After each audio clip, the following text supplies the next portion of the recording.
요한복음은 7개의 그 기사가 나와 있는 그 하나님의 말씀이기도 합니다.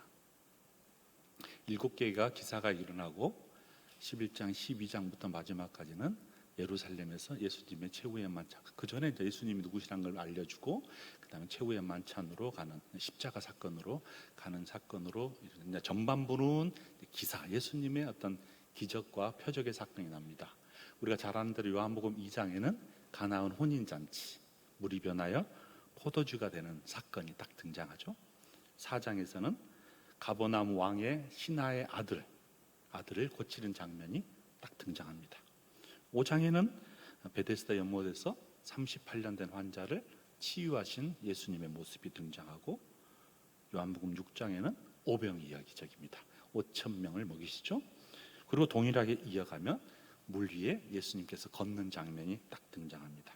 요한복음 9장에 딱 들어가면 날 때부터 맹인된 사람을 고쳐주는 기적이 일어납니다. 11장에서는 죽은 나사로를 살리시는 예수님의 기적의 모습입니다. 이런 7가지 기사 중에서 매우 흥미로운 그 본문이 오늘 요한복음 5장, 오늘 읽었던 본문입니다. 바로 직구로 갑니다. 서론 없이 딱 30분이에요. 그래서 바로 그냥 직구로 갑니다. 요한복음 5장에 오늘 읽었던 본문 중에 딱 독특하게 눈에 띄는 단어가 하나 있습니다. 그 다른 기사에는 없었던 그 요힐이 나오는데, 그 요힐이 뭐라고 말하면 이날은 안식일이다 라는 날이 딱 등장합니다.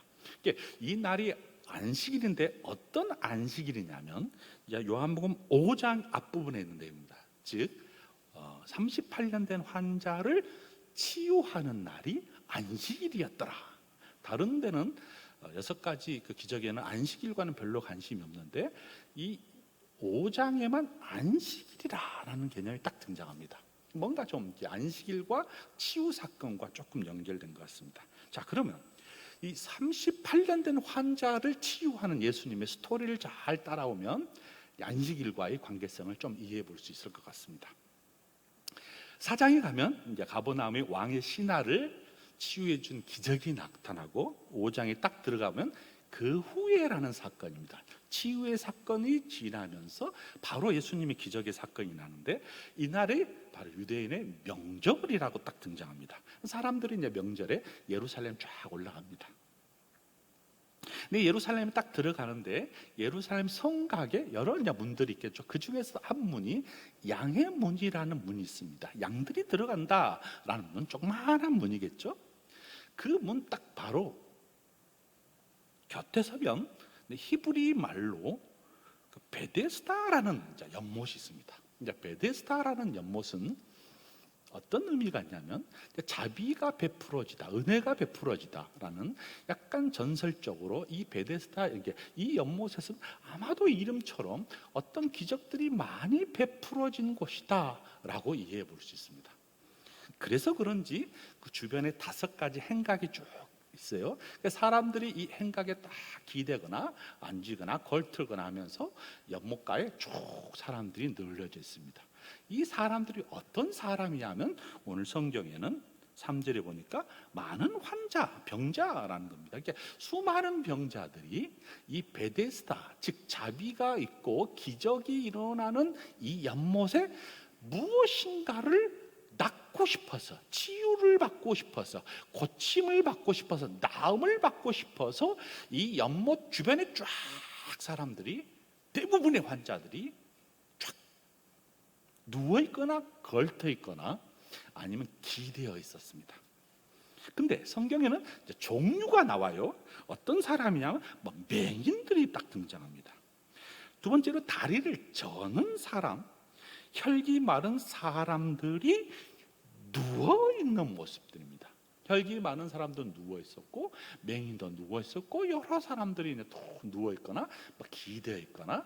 근데 참 재밌는 것이 표현이 맹인이거나 다리를 저는 사람이 또 주목을 하게 됩니다. 왜냐하면 사람들이 이 베데스다 연못에서 가면 이런 이야기를 듣고 사람들이 몰려들었습니다. 어떤 이야기냐면 천사들이 가끔 이 연못에 내려와서 물을 움직이게 하고, 이 물이 움직이면 가장 먼저 뛰어들어간 사람이 병의 치유를 받는다는 전설적인 이야기를 쭉 듣고 사람들이 이 연못에 있는 거예요. 맹인이에요, 여러분. 맹인은 천사가 내려와서 물을 흔들인지 물을 적시는지 볼 수가 없어요. 다리를 저는 사람이 아마 다 불편했던 것 같아요. 그것이 가기까지가 많은 시간이 좀 걸린 것 같아요. 근데 이런 사람들을 언급해 놓은 거예요. 참 요한복음은 재밌어요.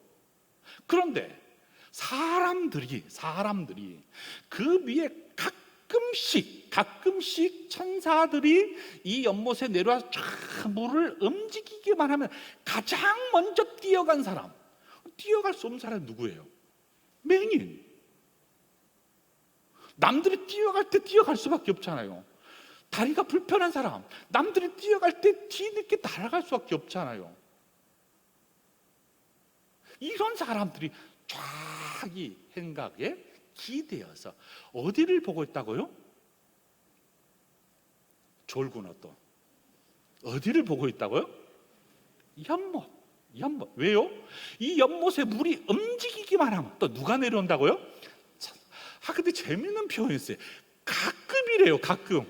자주 오면 얼마나 좋겠어요. 가끔 그래 눈이 빠져라고 쳐다봐야죠. 왜냐하면 언제 올지 모르니까. 근데 오기는 온 것 같아요. 얼마큼? 가끔. 여기서 사람을 이제 오간작을 이제 녹이는 거예요. 올라면 자주 오는데 가끔.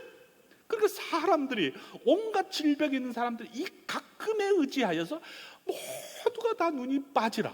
밤에 올까봐 잠도 못 자고, 아침이 올까봐 식사도 못하고, 떼약볕에서 올까봐 더위도 참고, 가끔 미쳐버리죠. 환장을 했어요.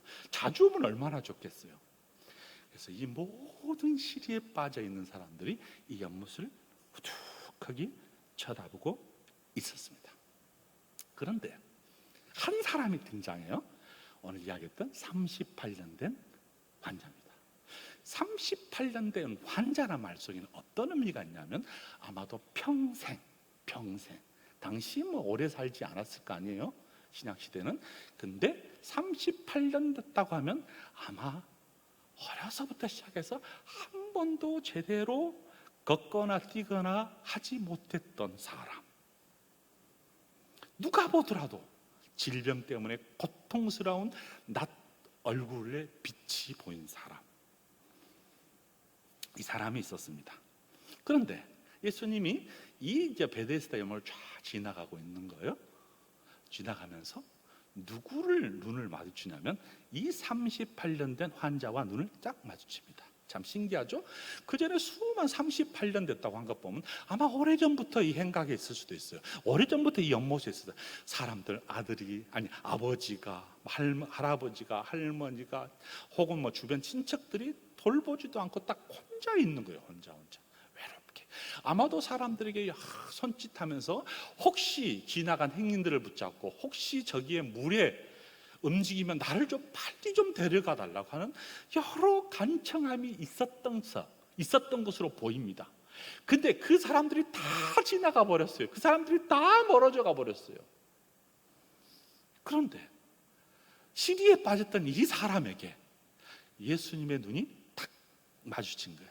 예수님도 그 많은 환자들 중에 왜 하필 이 38년 된 환자의 눈이 마주쳤는지는 모르겠으나 눈과 눈이 마주쳤습니다.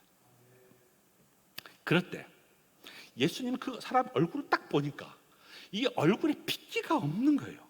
이 사람이 매 누워있어 다리에 벌써 힘이 없는 것이 느껴지는 거예요. 딱 보자마자 직감적으로 이 사람은 오랫동안 이곳에 있었구나를 딱 느꼈어요. 보자마자. 성경은 벌써 오래된 줄을 알고 오랫동안 고통당하고 있다는 것을 쫙 알 수 있을 정도로 이 사람이 얼굴빛이 하얗고 핏기가 없고 그러면서 누워있는 사람. 그 사람의 딱 얼굴을 보자 예수님이 그냥 스쳐가기가 상당히 어려웠던 모양입니다. 그러면서 이렇게 이야기 하나 준 거예요. 내가 낫고자 하느냐? 이 생전에 세상에서 한 번도 들어보지 못한 말을 확 심장에 꽂혀주는 거예요. 근데 이 사람이 이 말이 들리지는 않았던 것 같습니다. 왜냐하면 전혀 다른 이야기를 하거든요. 뭐라고 이 이야기의 반응을 보이냐면, 병자가 대답합니다. 주여. 아마 주여, 뭔가 다른 사람인 것을 직감했던 것 같습니다. 물이 움직일 때 나를 못에 던져주는 사람이 없어서 내가 가는 동안에 다른 사람이 먼저 가버립니다. 그러니 혹시 가끔 물속에 천사가 내려온 것이 보이거든. 선생님이 다른 데 가지 마시고 나를 좀 빨리 좀 업어서 누구보다도 먼저 빨리 좀 데려다 주십시오. 그러면 내가 나을 것 같습니다. 얼마나 절규에 가깝금 정말 간절한 마음으로, 하소연하는 마음으로 예수님에게 탁 던집니다. 예수님은 너는 낫고 싶니? 라고 물었는데 이 사람의 대답은 이상한 대답을 한 거예요.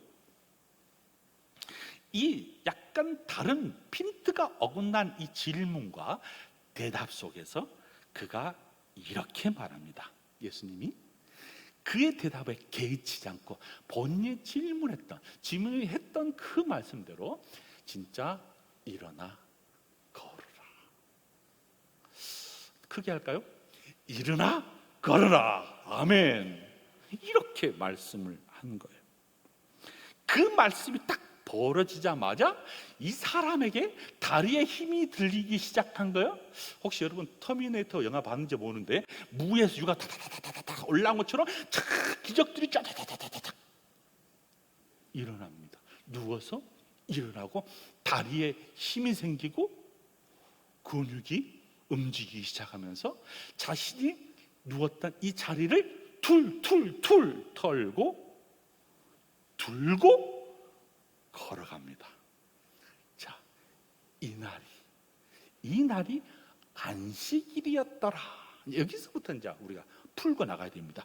이 날이 안식이었다는 말이 이제 중요한 포인트로 이 기적의 사건에 이 안식일을 확 집어넣습니다. 예수님께서 일어나 걸어라 한 것까지는 이해하겠어요. 근데 이 안식일인 날을 왜 확 집어넣으면서 무엇을 이야기해주고 싶었을까? 이제 지금부터 찾아가 보도록 하겠습니다. 자, 이날이 안식일이라고 말하는데 유대인들이 이 딱 자리를 들고 걸어가는 이 사람을 보면서 뭔가 약간 열이 좀 받았나 봐요. 열이 좀 받았어요. 도대체 이해할 수 없는 행동을 하니까 화가 났어요. 10절 유대인들이 병 나은 사람에게 말합니다. 안식일인데 내가 자리를 들고 가는 것이 옳지 아니하리라. 쉽게 말할까요? 야, 틀렸어. 너 자리를 들고 일어서 그러지 마 라고 겨우 38년 만에 일어난 이 사람에게 염장을 지르면서 너 그러면 안 돼 라고 막 사람들이 가슴에 못쓸 대목을 박아버린 거예요. 여러분, 일어나서 너무 기뻐가지고 어떻게 딱 자리를 툭툭 털고 일어나 걸으려고 하는 그 찰나에 주변의 사람들이 하는 소리가 뭐예요? 염장을 지르는 소리. 와, 할렐루야, 이런 기적이 축하합니다, 고맙습니다, 할렐루야, 이런 말이 아니라 완전히 이 사람에게 그냥 2번 죽이는 이야기를 하는 거예요. 내가 자리를 들고 가는 것이 옳으니? 여기에는 뭔가 다른, 뭔가 심장을 꽂히는 배경이 있는 것 같습니다. 이 말에는. 자, 그럼 안식일이 도대체 무엇이간데? 겨우 38년 만에 일어난 이 사람에게 안식일을 딱 잣대로 대면서 너는 틀렸어, 너가 일어나 자리를 털고 간다고 그럴 수 없어, 너 행동은 잘못된 거야, 너무 다른 이야기를 한 거예요. 칭찬과 격려와 감사를 하는 것이 아니라 이 사람에게 뭔가 대못을 등 뒤에서 꽂아버린 거예요.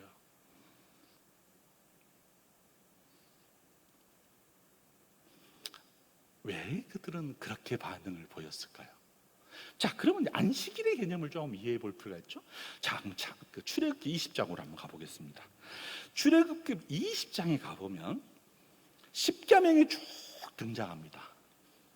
모세에게 이제 십계명을 주는 장면이 나오잖아요.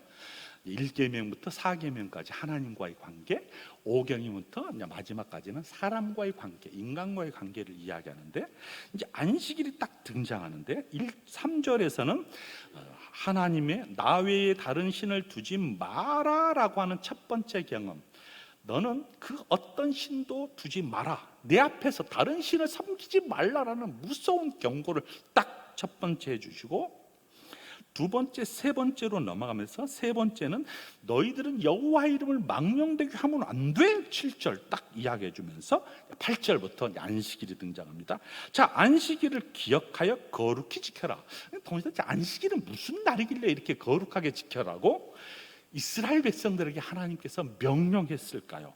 자, 9절 나옵니다. 엿새 동안에 힘써 내 모든 일을 행할 것이다.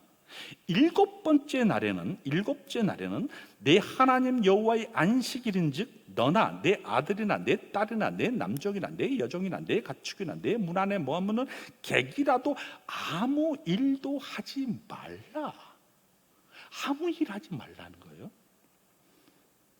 이는 이유가 설명이 나와 11절. 왜냐하면 엿새 동안에 나 여호와가 하늘과 땅과 바다와 그 가운데 모든 것을 만들고 일곱째 날에 쉬었습니다. 그러므로 나 여호와가 안식일을 복되게 하여 그날을 거룩하게 하였느니라 라고 말하면서 하나님께서 이스라엘 백성들에게 이 안식일의 의미는 이 세상 천지를 창조해 주신 그 여호와 하나님을 기억하는 것, 집중적으로 기억하는 것.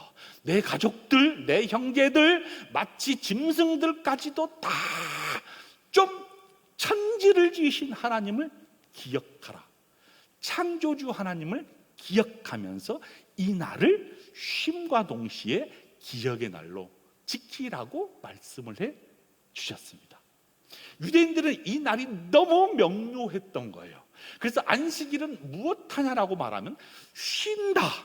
안식일은 아무 일도 하면 안 된다라고 하는 것이 못에 팍 박히면서 이 출애굽기 20장에 있는 이 십계명, 특히 안식일을 거룩히 지키라고 하는 이 목록에다가 수많은 세칙을 집어넣어서 거룩히 지킨다는 것이 무엇인가를 조목조목 세칙화시켰습니다.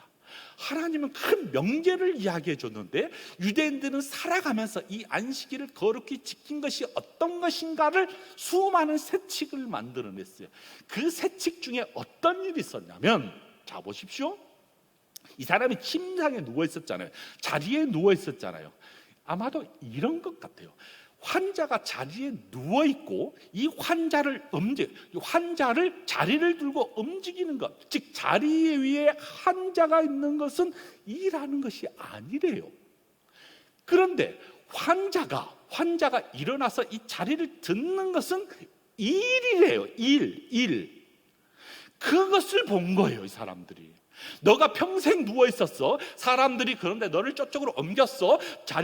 너를 눕히고 자리를 옮긴 것은 일이 아니야. 그런데 너가 일어나서 자리를 든다는 것, 그것은 일이야 라고 하는 세칙의 항목 속에 포함된 거예요. 그래서 유대인들은 이 안식일에 이 환자가 일어난 것도 이상한데 자기가 탈탈탈 털어서 자리를 들고 간 그 모습을 보면서 분개한 거예요. 왜? 안식일을 거역했다는 거야. 여러분 얼마나 염장을 지르는 일입니까? 이 38년 된 환자가 일어난 것도 얼마나 감사한데, 이 사람이 얼마나 하나님께 영광을 돌려야 되는데 유대인들은 그것을 보지 못하고 이 사람이 일어나서 자리를 들고 걸어간 것에 대해서 강력하게 비판하는 거예요. 그것이 옳으냐는 거예요. 이 말에 충격을 받은 이 사람은 이렇게 대답합니다. 나를 낫게 한 그가 자리를 들고 걸어가라 그랬어요. 이 말이 정말 옆 사람 들으려고 말라. 왜냐하면 너무 대못을 박는 소리를 하니까 그냥 이건 내가 하고 싶은 것이 아니고요, 그 사람이 그냥 시켜서 내가 그냥 했어요 라고 이야기를 합니다. 그래서 그들이 말합니다. 그럼 너에게 자리를 들고 걸어가라 한 사람은 누구냐? 고침을 받는 사람은 그가 누군지를 몰랐어요. 그래서 그를 찾았어요. 두리번두리번 분명히 자기가 말한 그 사람. 그런데 이미 예수님은 그 주변에서 없었어요. 자, 여기까지가 이제 벌어진 상황입니다. 자, 그 다음 14절 보니까 그 후에라는 말이 딱 등장합니다. 아마도 이 사건이 조금 지나고 난 다음에, 안식일이 지나고 난 다음 시간 같습니다. 예수께서 성전에 딱 갔어요.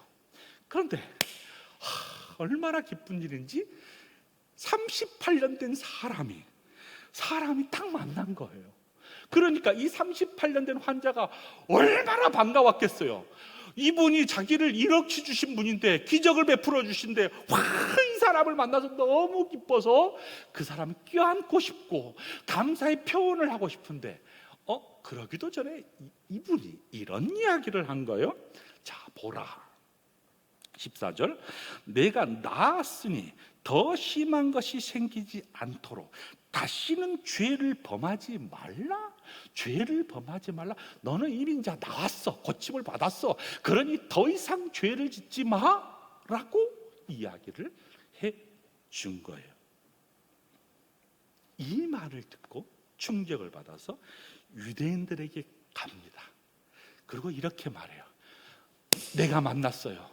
나를 가라라고 하신 그분을 만났어요.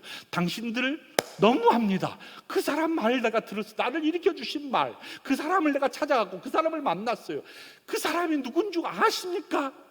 나를 고쳐주신 예수님이십니다 라고 딱 이야기를 합니다. 그러자 이 말을 듣는 유대인들이 열이 드디어 올라오기 시작합니다. 뚜껑이 열리기 시작하면서 예수를 잡기만 하라, 그가 걸리기만 하라 라고 하면서 그를 박해하기를 작정합니다. 왜냐하면 예수는 신성 안식일을 어긋나게 할 뿐만 아니라 주의 이름을 망령되게 하고 신이라고 칭한 그를 죽이기로, 신성모독한 그를 죽이기로 작정하면서 탁 뚜껑이 열리면 끊임없이 예수를 모함하기로, 그리고 죽이기로 음모하면서 따라갑니다. 예수님은 그들에게 그럼에도 불구하고 이렇게 말합니다. 내가 아버지께서 이제까지 일하시니 나도 일한다라고 하는 이 안식일의 진정한 주인이 누구신가를 이야기해주고, 유대인들은 그로 말미암아 안식일을 범할 뿐만 아니라 아버지를 자기의 친아버지라고 말하는, 자기를 하나님과 동등됨이라고 취하는 제1계명, 제3계명, 제4계명을 들어서 그를 죽이기로 작정합니다. 율법에 갇혀버리고 세칙에 갇혀버린 그들, 이 세상의 모든 참 자유를 주고 안진뱅이를 일으키시고 오병이어의 기적을 베푸시고 38년 된 환자를 치유하신 그 주님을 바라보지 못하고 엉뚱한 잣대를 대면서 이 사람을 모욕합니다. 자, 여기까지가 오늘 이야기입니다. 사랑하는 여러분, 구속받지 못하여서 자유하지 못하면서 사는 신앙인들, 그럼에도 불구하고 자기의 참 자유를 경험하면서 자유를 누렸던 38년 된 환자, 여러분은 이 두 사람 중에 어떤 그룹에 속하십니까? 여전히 여러분이 만든 규례와 규칙을 만들면서, 세칙을 만들면서 끊임없이 억압하면서 나를 누르면서 이것이 참이라고, 이 율법의 규례 속에 참이라고 구속되는 신앙을 갖습니까? 아니면 예수님을 만나 참 진리 가운데 거하고 있습니까? 자, 이쯤 되면 요한복음 8장으로 가보겠습니다. 요한복음 8장에 보면 31절입니다. 이제 등장하는 예수님이 자신이 누구라는 사실을 쭉 이야기하면서 8장에서는 이렇게 말합니다. 자, 그러므로 31절입니다. 예수께서 자기를 믿은 유대인들에게 말합니다. 너희가 내 말에 거하면 참으로 내 제자가 되고 진리를 알지니 진리가 너희를 자유케 한다. 그들이 대답합니다. 우리가 아브라함의 자손이라 남의 종이 된 적이 없거늘 어찌하여 우리가 자유롭게 되리라냐. 자기는 이미 종이 아니란 거예요. 자기는 이미 누구로부터 억압된 사람들이 아니란 거야. 이미 자기는 자유롭다는 거야. 자유롭다고 이상한 이야기를 하는 거예요. 규례 속에 빠져 있음에도 불구하고 자유롭다고 착각한 사람이에요. 그때 예수님께서 이렇게 말씀하셨어요. 31절 예수님께서 대답하되 진실로 진실로 너에게 이르노니 죄를 범하는 자마다 죄의 종이 된다. 자기들이 만든 새칙의 종이 되어버리고 끊임없이 죄의 종이 되어버리는 그들을 향하여서 종은 영원히 집에 거하지 못하되 아들은 영원히 거함으로 그러므로 아들이 너희를 자유롭게 하면 너희가 참으로 자유로우리라 라고 예수님을 향하여 지향하도록 만들어 주십니다. 자, 이제 말씀을 맺도록 하겠습니다. 사랑하는 여러분, 구속입니까? 자유입니까? 진리입니까? 여러분이 만든 규례입니까? 이것이냐 저것이냐? 안식일의 참 주인을 만나지 못하고 안식일의 규례 속에 빠져버린 우리 대부분의 신앙인들이 저가 불행하게도 저를 포함해서 우리 많은 사람들이 이 규례 속에 빠져버립니다. 우리가 만든 세칙 속에 빠져버립니다. 신앙생활 하면서도 빠져버립니다. 유대인들도 그랬어요. 여러분, 종교지도자 사두개인 바리새인들도 그랬어요. 심지어 에세레파 사람 열심당원들도 그랬어요. 우리라고 그러지 아니할 수 없습니다.